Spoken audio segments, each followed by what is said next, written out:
Okay. East Tennessee is extremely important to the Confederacy. Not only do we produce some iron, we produce large amounts of wheat. East Tennessee is second only to the Shenandoah Valley in the Confederacy in the production of wheat, which of course we need for bread. We also are a big source of niter, which is found in caves, and niter becomes the main ingredient in potassium nitrate. Potassium nitrate is 75% of black powder. So all of those things are important. The railroad is extremely important because not only the roads that run through are the East Tennessee and Georgia Railroad, which runs from Knoxville on down to, in fact, it splits Cleveland. One part goes into Dalton, Georgia originally, and then later on another addition is put in to Chattanooga. At Knoxville, it connects up with the East Tennessee and Virginia Railroad, which goes up to Bristol, where it connects up with the Tennessee and Danville Railroad, and or Tennessee and Virginia Railroad that goes on up to Richmond. So you can move troops back and forth very easily that way. You can also move supplies back and forth that way. And one of the big supplies that is important to not only to the military, but extremely important to the individuals is salt. Now, most people today, including myself, are trying to cut down on our salt intake. But remember, back then, there is no refrigeration. It is all cured meat and whatever. So you salted it down and you put it in the smokehouse and kept it that way. Well, the major supply of salt for the entire Confederacy is right across the line in Virginia at a place called Saltville, Virginia. And as long as that supply was there, it could be gotten down into all over the lower South, not only just here in East Tennessee.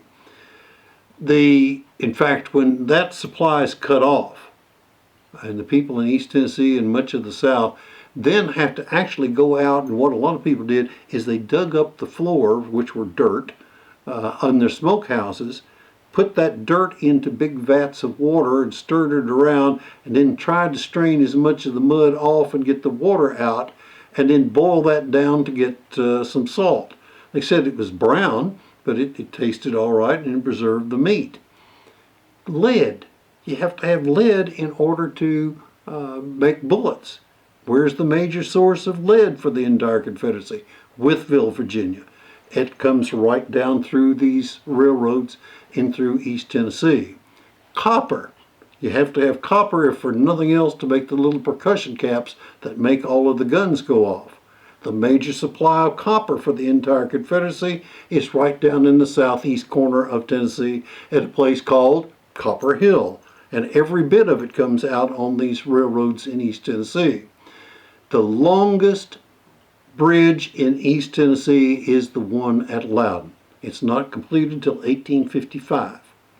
That bridge is so important to the Confederacy that when a train comes to the edge of the bridge, and it's 1,670 feet long, it has to come to a complete stop.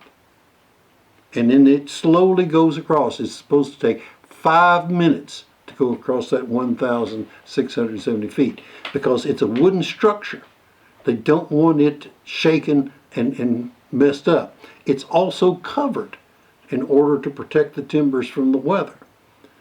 The sad thing is the Confederates hold on to that and guard it feverishly. When the bridge burners tried to burn the bridges on the night of November 8th and 9th, 1861, there is no attempt to burn the bridge at Loudon. Why? Because the rest of the bridges are either unguarded or have 1 or 2 guards. The bridge at Loudon has 180 Confederate soldiers guarding it. So there is no attempt to try to burn that bridge. The Confederates finally, when they are ordered out of here in August 1863, they are the ones that set it on fire and destroy it. There's 2 bridges rebuilt during the war. One of them, Lincoln, who can come up with the best words and phrases, It's what he called a beanstalk and cornstalk bridge. In other words, it's very temporary. It was enough to get across. It's the pontoon bridge. No. This is a bridge. In fact, we've got a picture of it, or a drawing, which is all we have of it.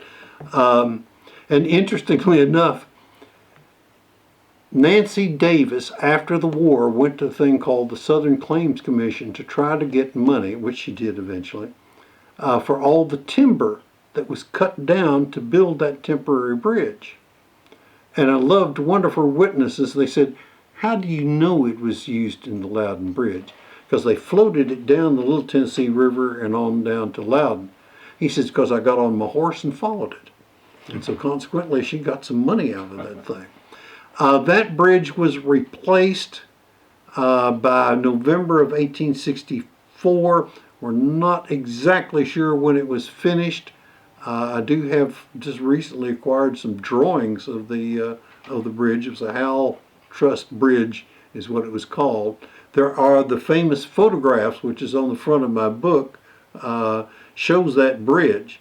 And it was the longest bridge rebuilt by the U.S. military during the war. When the war is over in 1867, the railroad had been confiscated by the North or by the United States military railroads, and they gave it back to the East Tennessee and Georgia Railroad. And almost immediately they had to start rebuilding it, because whereas the Confederates had guarded it and protected it, evidently the Union forces ran it full blast.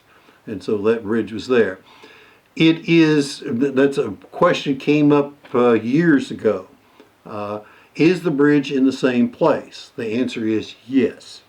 The pilings that we see underneath the big piers that come up to the top for the metal structure now is concrete. Those are replacements. When the water's down and you see all those big blocks on the island that forms out there in the river, that is part of the old original tiers or piers, the stones that went into those piers. Interestingly enough, at least one man died building the first bridge in 1855 and is buried in the cemetery in Loudon.